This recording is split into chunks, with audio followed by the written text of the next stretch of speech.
And welcome back to Life Unrehearsed. Matt Del Vecchio here, specializing in elder care planning and the senior living industry. Thank you very much for tuning in.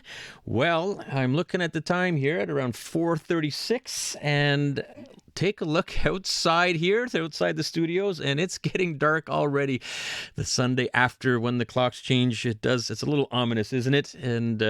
But I always try to take a look on the positive side. I did a little calculation today, just 46 days away. That's right, until December 21st. And you know what December 21st is?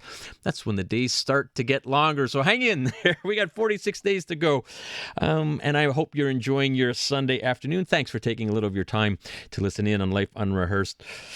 You know, a term that's becoming popular is called aging in place, which essentially means living in your home as you age. More and more Canadians have a desire to age in place for as long as they can. But as we age, we start to experience more and more mobility issues. For example, stairs might become difficult to navigate. The bathrooms are a little more hazardous due to slips and falls. And perhaps there are increasing cognitive issues as well. So it's a concern for people. I see it all the time in my line of work. There's many concerned couples or individuals that are getting the advice of an occupational therapist to age at home longer. So I reached out to Gabi Rosberger to get her advice. Gabi is a partner in ErgoVie, which specializes in home safety evaluations for seniors as well as ergonomics. Gabi has about 50 years of experience as she's looking in the studio with a big grin on her face as an occupational therapist with the majority of her career spent at the Jewish General Hospital. Gabi joins me in studio. Gabi, welcome back to Life Unrehearsed. Thank you so much for having me back. This topic just gets increasingly important, and so glad you're able to share some thoughts with us because aging in place is becoming more and more popular. So, some people are hiring the services of an occupational therapist to do a home assessment. So, Gabi, can you provide us what you would do in a typical home visit? Well, when they call our office, they're usually calling because they have a problem. And usually it's either fear in the bathroom or a history of falls. So we go into people's homes. We take a history. We want to know what their medical history is. We want to know if they've fallen before, or what the issues are. What are the tasks that they do at home? Do they have any help? And then what we do is we take them through every room in their house to see how they negotiate that room. I guess the highest risk area is usually the bathroom, because that's the most problematic for most people. And we go in every room in the house. We go even in the bedroom. We see, how do people get dressed? Do they sit on the edge of the bed? Do they stand up? And we're always assessing their mobility. Are they holding onto walls? Are they holding onto furniture? So the whole time that you're there, and then you're looking around the home, you're looking for clutter. The biggest problem is area rugs, big area rugs or scatter rugs. You're looking for wires and clutter and furniture that's very closely placed together, so that if they use a walker, they're probably not able to get in and around the furniture safely. So they have to hike up their walker, and if they're using a walker, clearly they have a balance problem. So if you have to hike it up to move it around, chances are you're going to lose your balance. It's very interesting. You just rattled off a whole bunch of typical areas in a home, and those area rugs in particular, as you mentioned. I do want to focus in a little bit in the bathtub and shower area, Gabi, because you see that a lot. Certainly, I see it in my world as well, with a lot of slips and falls. I want to talk about some of the recommendations you're doing, and we're going to hit different areas of the home, but let's start with the bathroom. What recommendations would you normally make? Okay, so first of all, you need to have grab bars that are properly placed. You are not to use towel racks. You're not a towel. You weigh much more than a towel. So if you're counting on a towel rack to hold you up, it's not going to. You need to have non-slip rubber-backed mats on the outside of the tub that you only put out when you're getting out with wet feet. It's always recommended to sit down on the toilet and dry your wet feet before you walk across the rest of the bathroom. Sliding glass doors are usually a problem because people are holding on to them, and they're not meant for you to hold on to. It makes it harder to get in and out of the tub. You need to have a non-slip rubber mat in the tub. You have to have a sliding shower hose because some people might want to sit in the shower rather than just stand. So you have to be able to bring it down to a level where you're comfortable. Never put a towel on the floor because a towel you'll just trip on it. Getting on and off a toilet seat is often a problem. Sometimes they're too low. Sometimes people have they have nothing for support. So you've got these raised toilet seats. You've Well, got there's the raised toilet handlebars seats, on but them. not every toilet can accommodate the standard toilet seat. So you have to think of different ideas. People don't like change. And in fact, I was having a discussion with a friend the other day and it's a more senior friend, and how they climb in and out of a tub, which I think is like very scary because it's a very dangerous thing.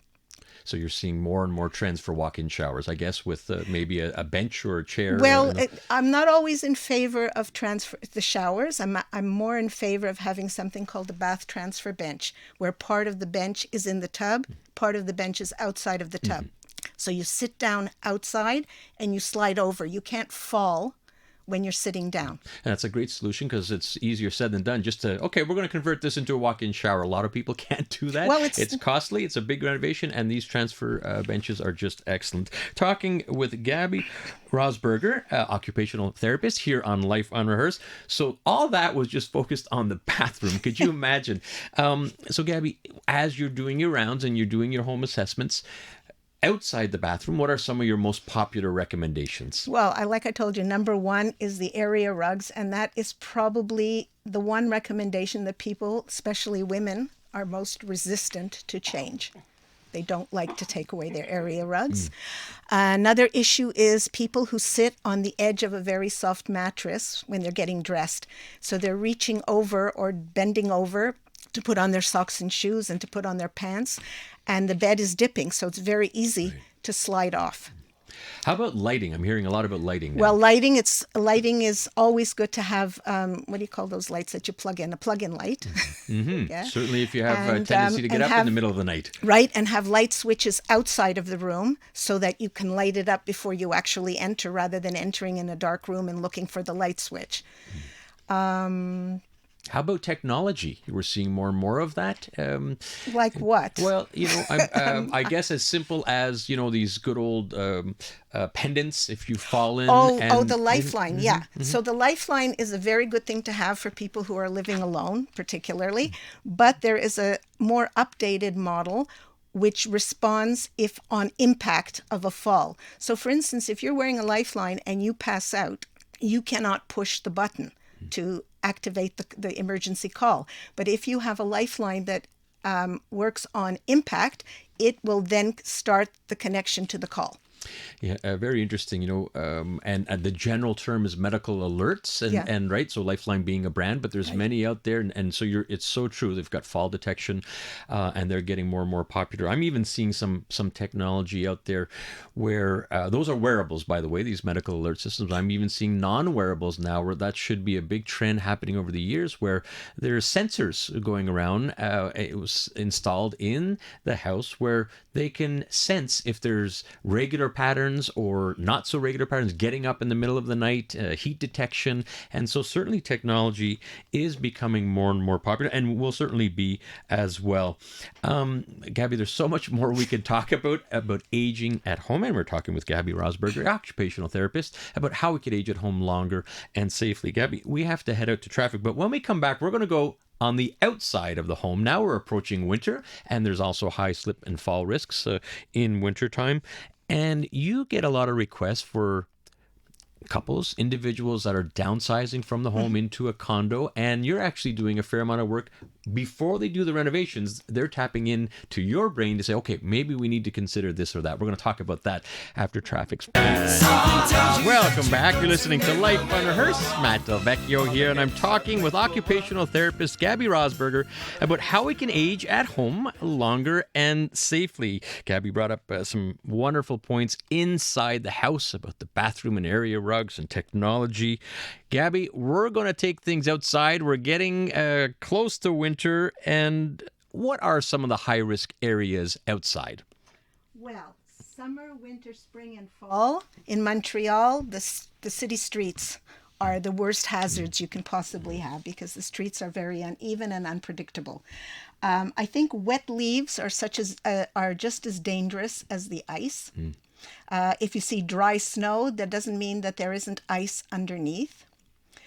Puddles are dangerous. I think the most important thing is to always stay in the moment, pay attention to what you're doing, don't rush, teach yourself to look around you, look low, look level, anticipate. And obviously, if you know that the weather's going to be inclement, maybe don't go outside. Maybe always have on hand a number of a grocery store where you can order. Don't be shy. It's not a shame to ask your friends when they're going out. Remember, pride goeth before the fall, right?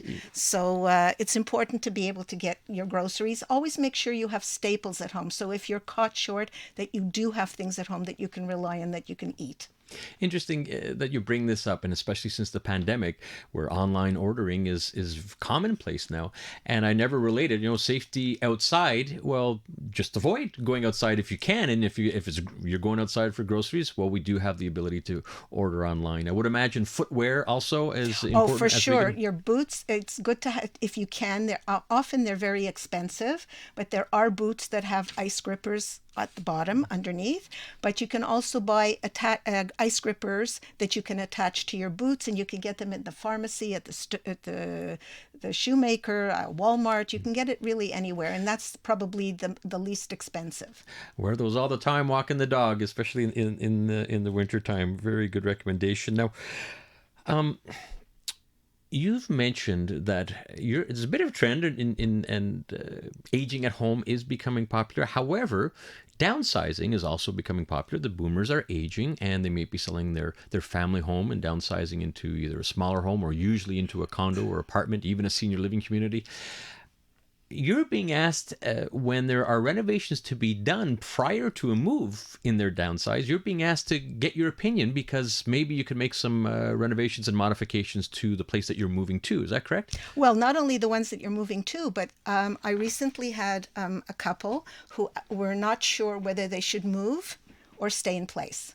So they wanted me to assess their home for any risk factors, make any recommendations so that they can understand what kind of renovations needed to be made, and then also what to think about when you're moving, if you're planning to downsize, and where are you going to move. Usually when they downsize to an apartment. So you want to be in an apartment that doesn't have a lot of stairs to access. You don't want to have stairs in the lobby. And if there are stairs, there should be a railing. You should be in an area where there's public transportation, because you don't know when you're going to stop driving. You never know that, right? So you want to be free. You want to be independent. You want to go where you want to go, when you want to go there. So these are important consideration if you're considering downsizing. What kind of furniture to buy? I recently went to an upscale furniture store, and all the furniture was so low and so deep, and I sat, and the salesman was laughing because I was sitting on every single chair and every single couch, because I was trying to imagine how hard it is to get in and out of. The new beds now are so low, it's like made for young people. So you have to really, when you're downsizing, you have to consider all these things. So we would come into your home, we would tell you, you might as well stay at home. You just need a few little things. You can stay where you are. Or it may be that the renovations are too great and it's much better for you to downsize and relocate. Listening to Life Unrehearsed, Matt Delvecchio here. We're talking with Gabi Rosberger, occupational therapist extraordinaire, and giving a lot of advice to individuals and couples as we all want to stay at home as long as we possibly can, and we call it aging in place. And I really like that idea. When do you find, Gabi, where after doing these assessments, and this is a service that you offer that I'd like you to expand a little bit on, because you'll go in, you'll do the assessment of whether it is appropriate to age in place, and if so, what needs to be done, and when it's perhaps not appropriate, maybe it's reached a level that the home just doesn't make any sense. So can you bring us through some examples of this service that you offer, where you'll do that evaluation, and you have to have some tough conversations. After all, that's what you're hired for, to call it like it is, isn't it? Right. Yes. So one of the houses that I went into, the doorways to all the bathrooms were very narrow. So let's imagine if you're considering aging in place, and you might become disabled or you may have mobility issues, so you might have to use a walker. So you have to imagine that your walker will fit through the doorways. And some of the doorways in the home were not accessible for a walker. So sometimes you can adjust the walker, but sometimes not. Sometimes the doorways, especially in older homes, are too narrow. So now does that mean you have to change all your doorways? So you have to discuss that with the family. But the other thing is, if you're planning to renovate, we can sit down and share with the designer or the architect what to include and to consider when they're planning the renovation and the aesthetics of the renovation, because there's something called universal design. So it can be beautiful, but easily accessible to somebody who becomes disabled. A very good point, Gabi, because some of these renovations does not have to be a tremendous amount of money. There's even some government credits as well, but a simple thing like additional handrails could be on the stairs. If you've on one side, can you have the ability to do it on the second side? So we're not talking major renovations for a lot of places, but that's the reason why you're going in there as an occupational therapist. You've seen what other families and individuals have done and able to make those recommendations. And, I think your service, Gabi, is just going to get more and more popular as the boomers are aging and wanting to age in place. I want to thank you very much for coming into studio here on a Sunday here on Life Unrehearsed. For our listeners, how can they get a hold of you? Okay, so we have a website. It's called ErgoVie, and it's a mobile occupational therapy service. The number to call is 514-887-0621. And I advise you, please check out our website for all the services that are available to you, because then there are more than what we just talked about here. All right, that's ErgoVie, ErgoVie, right? Okay, wonderful. Well, thank you very much, Gabi. Thank you for having me. All right, that's Gabi Rosberger from ErgoVie, occupational therapist, just giving some wonderful recommendations so we could all age at home in place a little longer, a little more safely if we can. Now, next week on Life Unrehearsed, we have a jam-packed show lined up for you. It's Movember, and we're going to be having the Quebec spokesperson for Movember talking about men's health, and part of their advocacy work is concerning mental health and suicide prevention. And I'm going to be talking to really an incredible woman whose brother died by suicide this year, and she's on a mission to spread the word about mental health and well-being. An interview you don't want to miss. And I've got a very special guest on the show to talk about healthcare, present and future here in Quebec. Dr. Lawrence Rosenberg will be joining me. Dr. Rosenberg is the president and CEO of CS West Central Montreal. And I will also have my previous partner in crime on the show, Corey Sirota, who's very much involved in the upcoming Children's Grief Awareness Day on November 16th. She's going to be joining me also next week. Corey's doing some great work for kids. Thank you very much for tuning in to Life Unrehearsed. As a reminder, for all your inquiries or assistance with life transitions, elder care planning, and the senior living industry, be my pleasure to help. You could find out more if you look up Lianas Senior Transition Support. That's Lianas, Lianas, Senior Transition Support. Many thanks to our technical producer, Dario. Great job today. You can listen to Life Unrehearsed here on CJD 800 every Sunday at 4 p.m.